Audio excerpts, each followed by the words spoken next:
হ্যাঁ হ্যাঁ, ভগবান বিষ্ণু যখন মোহিনী রূপ বেশে ওই ভস্মাসুরকে যখন বধ করেছিলে, হ্যাঁ, তখন এই জায়গাটাই, তারপর থেকে এই জায়গার এই জলের ধারা এই লাল হয়ে ওইদিকে ঝর্ণার সাথে মিশছে। হিমদুয়ার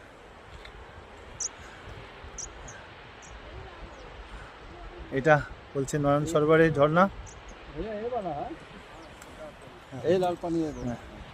এটা হলো এখানে সেই ভস্মাসুরকে বধ করেছিল। বধ মানে মানে ছল করে আমাদের বিষ্ণু মোহিনী বেশে ওনাকে দমন করেছিল।